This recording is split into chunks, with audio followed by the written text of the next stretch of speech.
Hello students, कैसे हैं आप? उम्मीद करता हूं कि सब ठीक होंगे। आज फिर हम अपना वही कार्य जो जहां से छोड़ा था वहां से स्टार्ट करते हैं।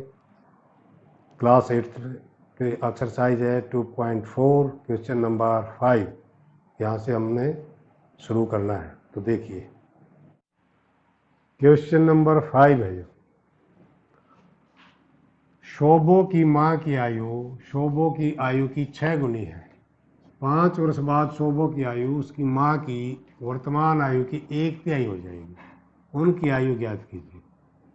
आयु मान लो, माना शोभो की वर्तमान आयु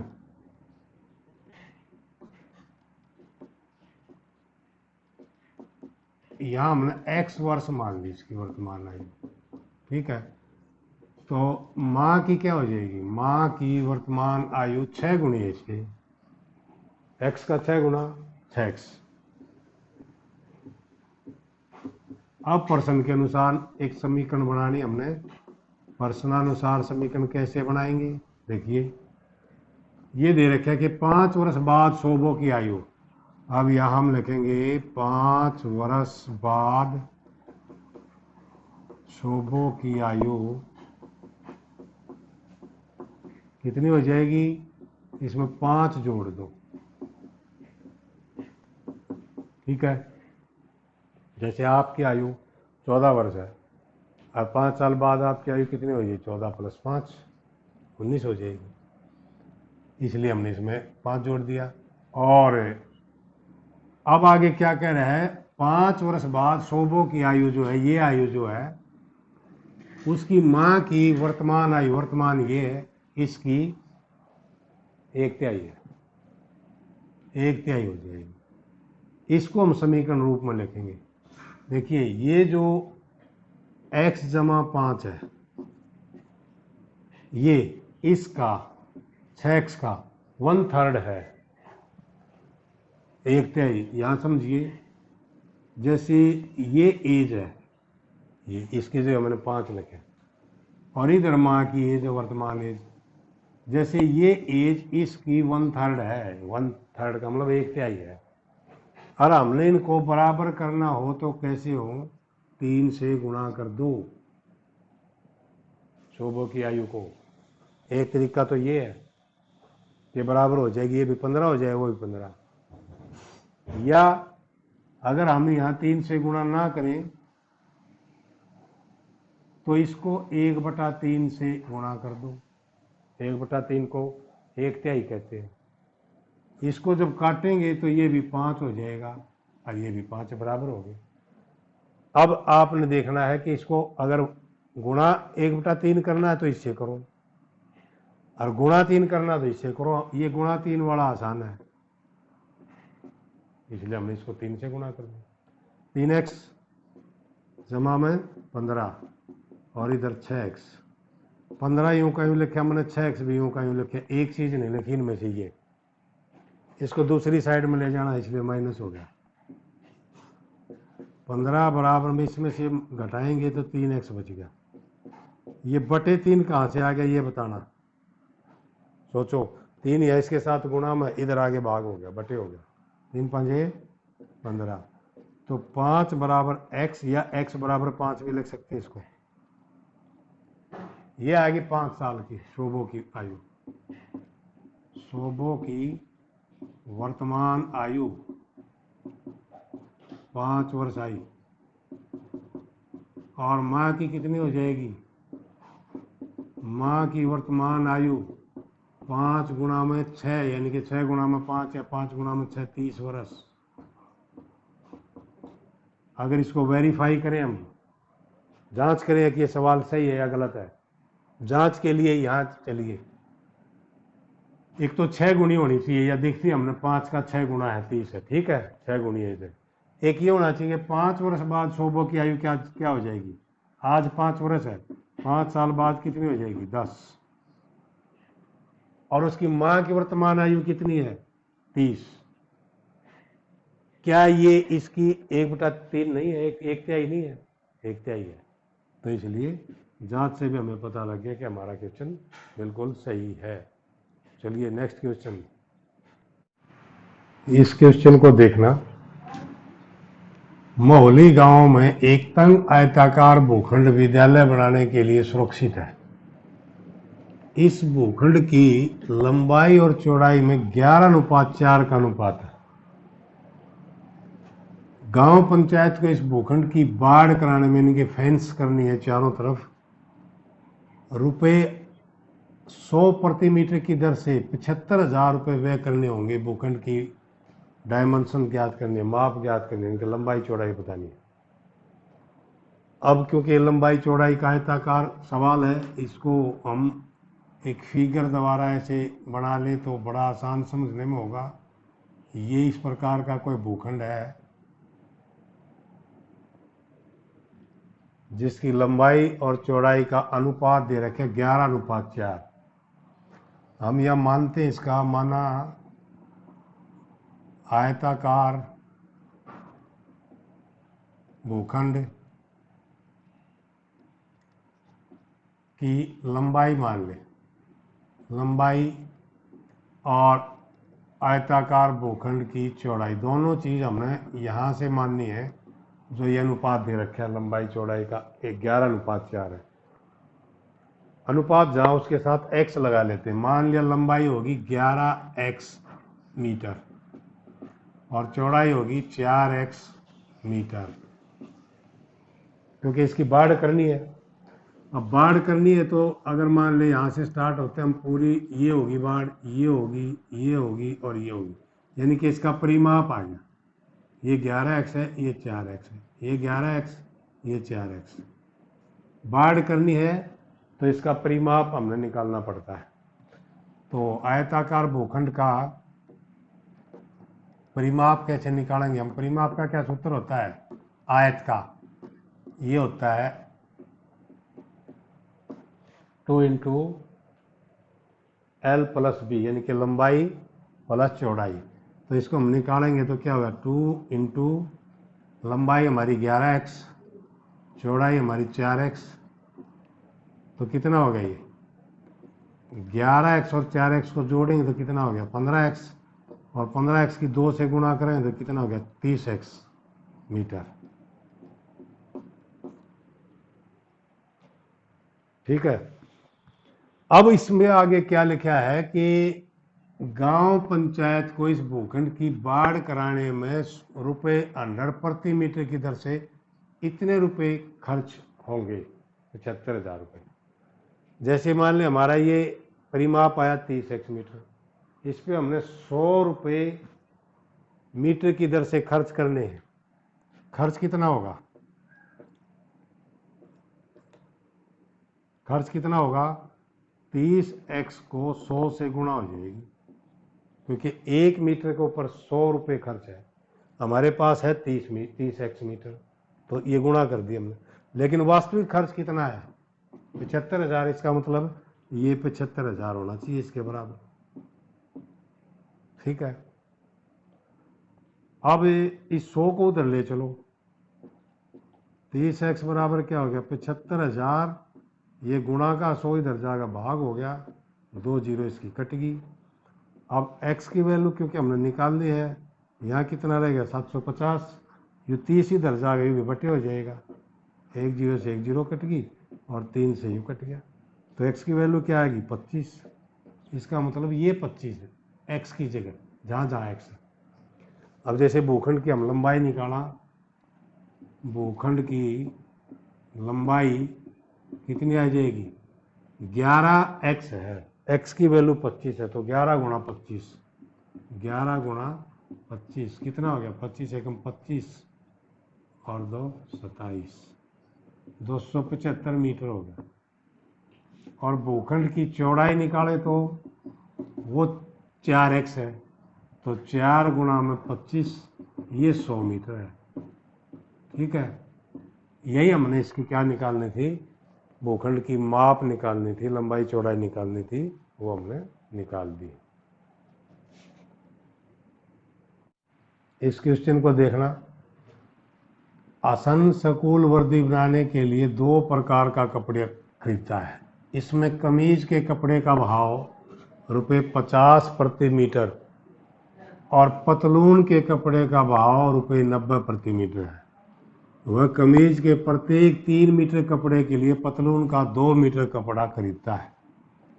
वह इस कपड़े को क्रमशः 12% तथा 10% लाभ पर बेचकर ₹36,600 प्राप्त करता है। उसने पतलूनों के लिए कितना कपड़ा खरीदा, ये बताना। यह हमारे सामने 2 स्थितियां हैं। एक तो कमीज के लिए कपड़ा खरीदना है, ये नहीं बता रखा कितना खरीदना है, और एक पतलून के लिए कपड़ा खरीदना है, उसमें भी ये नहीं बता रखा कपड़ा कुल कितना खरीदना है।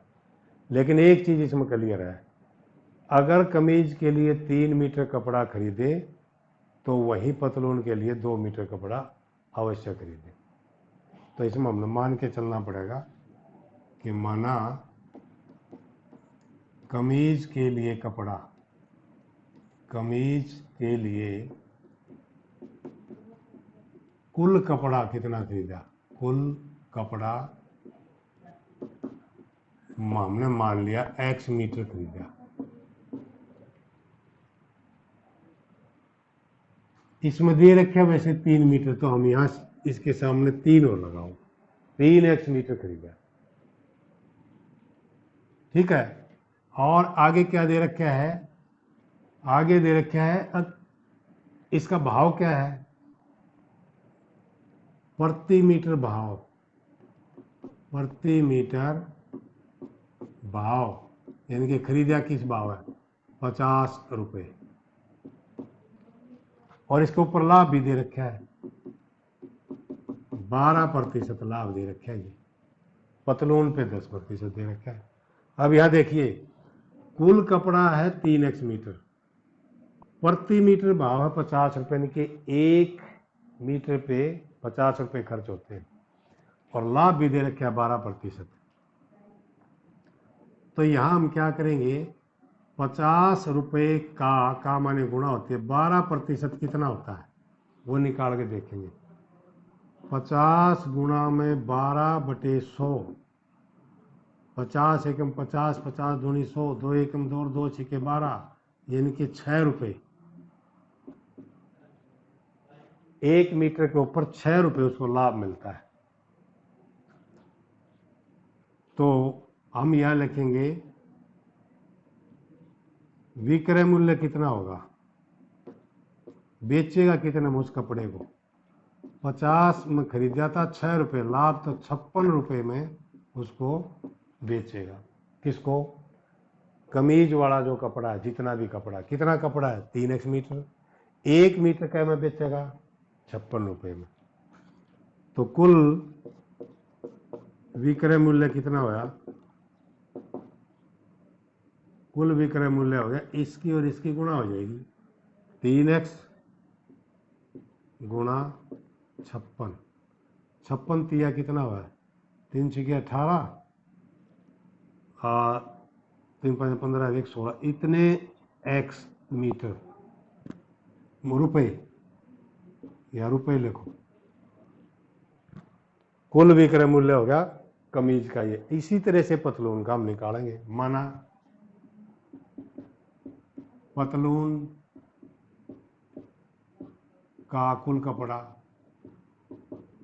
इसका भी हमने नहीं मान लिया, इसका मान लिया 2X मीटर, क्योंकि पतलून कमीज पर 3 मीटर खरीदते हैं तो वहीं इसके ऊपर 2 मीटर खरीदते हैं, तो X हमने लगा दिया इसके साथ 2X मीटर। अब इसकी तरह प्रति मीटर भाव क्या है, प्रति मीटर भाव क्या है, ₹90, यानी कि 1 मीटर ₹90 का है। इसमें लाभ कितना है, 10 मीटर, 10%। तो लाभ कितना हुआ, 90 का माने गुणा 10%, 10 और प्रतिशत का बटे 100, एक एक जीरो कटेगी, तो क्या होगा, ₹9। इस पर ₹6 था, उस पर 9। विक्रय मूल्य कितना हो गया, विक्रय मूल्य 90 तो ये था, और ₹9 लाभ हो गया, तो 99 रुपये हो गया कुल 1 मीटर पे। ठीक है, मीटर कितना है 2x, तो कुल जैसे यहां लिखा था हमने कुल विक्रय मूल्य, तो इसका कुल विक्रय मूल्य कितना हो गया पतलून का, इसकी और इसकी गुणा कर दो, 2x गुणा में 99, 99 दूनी कितना हो गया 198x ये रुपये। ठीक है, पतलून का कपड़ा तो बिका इतने रुपए में, और कमीज का कपड़ा बिका इतने रुपए में, और उसने बेचा कितना टोटल 36,600। इसका मतलब इसको और इसको हम जोड़ दें तो 36,600 होना चाहिए। ठीक है, हम यह लिख देंगे कि प्रश्नानुसार ये 168x और प्लस में ये 198x, ये जो दोनों हमने कमीज का मूल्य और पतलून का मूल्य दोनों जोड़ दिए, कुल विक्रय मूल्य आ गया इतना 36,600। इनका जोड़ कितना हो गया 8 8 16, 9 और 6 15, 1 16, 1 और 1 2 और 1 3, इतने x हो गया 36,600। हमने x की वैल्यू निकालनी है, तो ये 366 उधर जाएंगे तो बटे हो जाएंगे, 36,600 बटे 366, तो ये कट के कितना आ गया 100 आ गया, x की वैल्यू 100 आ गई। अब हमने निकालना क्या है, पतलून के लिए कितना कपड़ा खरीदा, पतलून के लिए हमने लगाया इतना खरीदा था, तो यहां लिखेंगे पतलून के लिए कुल कपड़ा खरीदा, कितना खरीदा है ये रहा 2x, 2 गुणा में x की वैल्यू हमने निकाला 100, तो कितना खरीदा 200 मीटर, ये निकालना था। अगर इसी सवाल में ये भी पूछ ले कमीज पे भी बताइए आप कितना कपड़ा खरीदा, तो कमीज का 3x है, तो हम 3 गुणा में 100 कर देंगे, 300 मीटर हो जाएगा। तो ये थोड़ा टिपिकल सवाल था, लेकिन मुझे आशा है कि आपको समझ में आ गया होगा। फिर भी अगर कोई डाउट है तो अपना क्लियर कर लेना। तो देखिए एक क्वेश्चन है, बड़ा इंटरेस्टिंग क्वेश्चन है। हिरणों के एक झुंड का आधा भाग मैदान में चल रहा है और शेष का 3/4 पड़ोस में ही खेल कूद रहा है।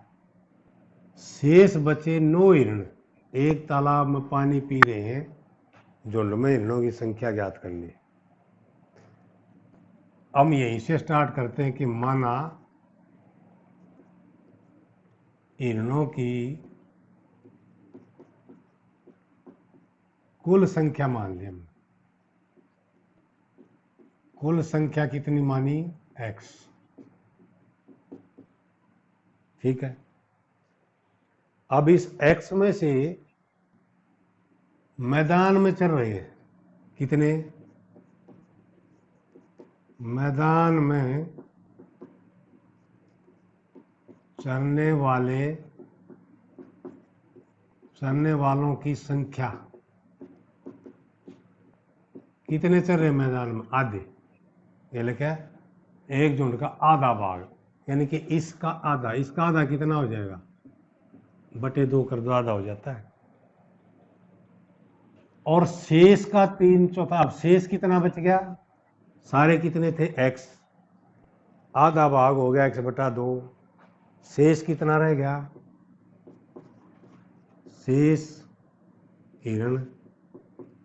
शेष हिरण कितने रहे, आधा ही रहेगी, x बटा 2, आधा ये पूरा x हो जाएगा। अब यह लिखा शेष का 3/4 पड़ोस में ही खेल कूद रहा है। खेल कूद रहे हिरणों की संख्या कितने,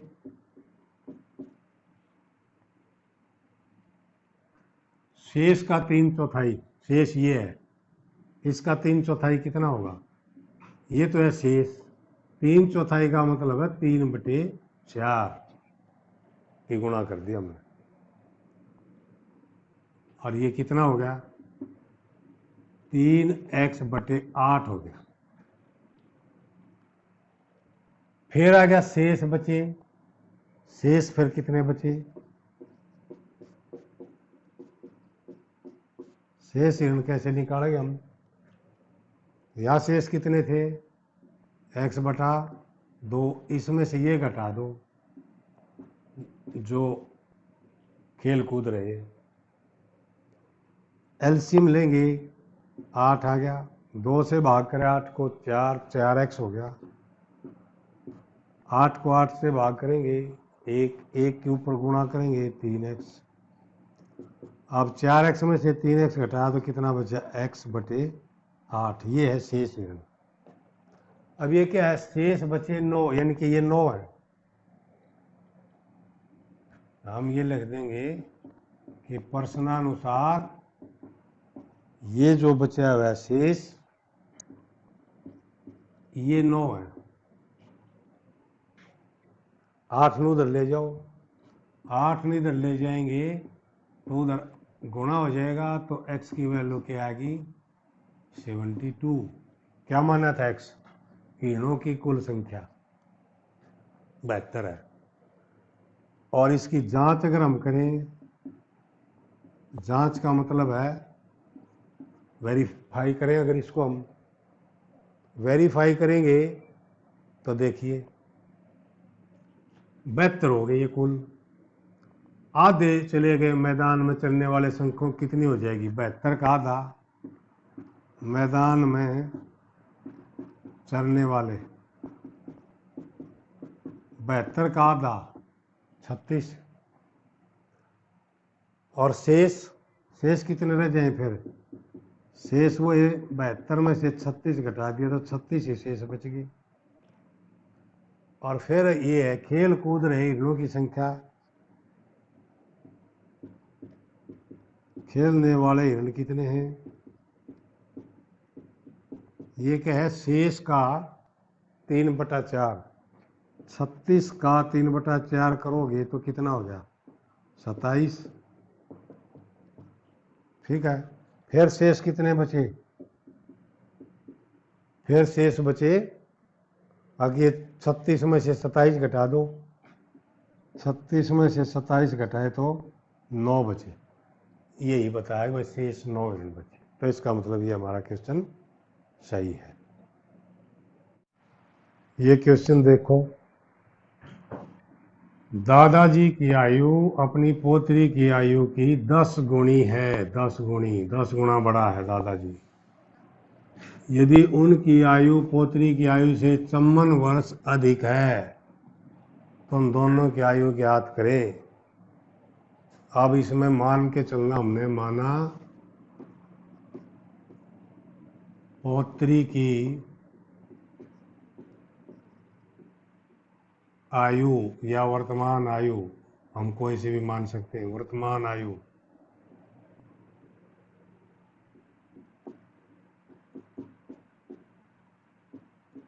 x वर्ष माने हम हर क्वेश्चन में x मान के निकालते, फिर x का मान निकाल लेते हैं, बाद में वो उत्तर आ जाता है हमारा। अब दादाजी की जो आयु है, दादाजी की वर्तमान आयु कितनी हो जाएगी 10 गुणी, 10 गुणी का मतलब है 10x वर्ष। यहाँ एक बात पर आपका ध्यान आकृष्ट करना चाहूँगा, अगर ये 10 गुणी की जगह स्टेटमेंट में ये हो कि वो उससे 10 वर्ष अधिक है, फिर आपने 10x नहीं मानना है, फिर आपने मानना है x = 10, अगर 10 वर्ष अधिक है तो फिर प्लस हो जाता है उसमें। तो इसमें क्योंकि गुणा है 10 गुणी, तो गुणा करना पड़ेगा। अब प्रश्न के अनुसार एक समीकरण बना लो, समीकरण क्या बनेगी, आगे पढ़िए। उनकी आयु, पौत्री की आयु से 54 वर्ष अधिक है, यानी कि ये आयु कौन सी, 10x। जो 10x है, ये आयु पौत्री की आयु है, ये इस आयु से 54 वर्ष अधिक है। तो हम इसमें 54 अगर जोड़ दें तो अब ये दोनों बराबर हैं, ये समीकरण बन गई। ठीक है, इस x को इधर ले आओ, 10x माइनस में x हो गया, उधर रह गया 54, इसमें से इसको घटावांगे 9x, और 9 को उधर ले जाएं तो बटे हो जाएगा, और इसको काट देंगे तो 6 आ जाएगा। इसका मतलब पौत्री की आयु क्या होगी, 6 वर्ष। पौत्री की वर्तमान आयु 6 वर्ष। ठीक है, और दादाजी की ये है 10 गुना में 6, 60 वर्ष। अब इसको वेरीफाई करना हो तो वो भी कर सकते हैं। इसमें ये लिखा है कि वो 54 वर्ष बड़ा है अपनी पौत्री से। पौत्री क्या साल की है, 6, अगर इसमें 54 जोड़ दे तो ये आ जाएगा। तो इसलिए ये क्वेश्चन कंप्लीट। नेक्स्ट क्वेश्चन, इस एक्सरसाइज का लास्ट क्वेश्चन है। अमन की आयु उसके पुत्र की आयु की 3 गुणी है, और 10 वर्ष पहले उसकी आयु पुत्र की आयु की 5 गुणी थी। दोनों की वर्तमान आयु ज्ञात कीजिए। यह हमने माना पुत्र की वर्तमान आयु, ये हमने मान लिया x वर्ष। ठीक है, और पिता जो अमन उसका पिता है, पिता की वर्तमान आयु क्या हो जाएगी, ये लिख रखी 3 गुणी 3x। 10 वर्ष पहले, पहले का मतलब है घटेगा। जैसे आप आज 14 साल के, 10 वर्ष पहले कितने के थे, 14 माइनस 10, 4 वर्ष के। पहले में घटता है, बाद में जुड़ता है। तो 10 वर्ष पहले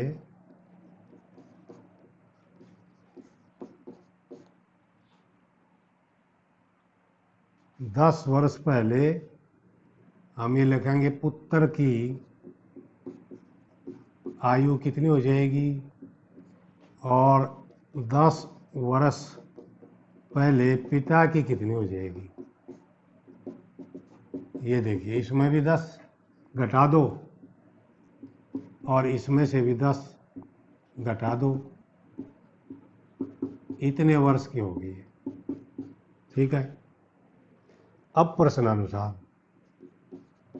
प्रश्नानुसार में क्या है, ये कंडीशन दे रखी है कि 10 वर्ष पहले उसकी आयु पुत्र की आयु की 5 गुनी थी, यानी कि ये आयु इससे 5 गुना ज्यादा है।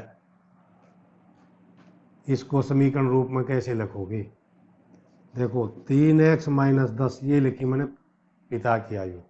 ये आयु इस आयु से 5 गुनी है, तो इसको हम 5 से गुणा कर दे। अब ये बराबर है, करो 3x माइनस 10, तो ऐसे ही 5 की गुणा करेंगे तो 5x माइनस 50, दोनों के साथ गुणा कर दी 5 की। अब 3x में उधर ले जाओ, माइनस 10 है, और ये माइनस 50 का इधर आ गया, प्लस 50 हो गया। ये 5x और ये 3x उधर जाएगा, माइनस का हो गया।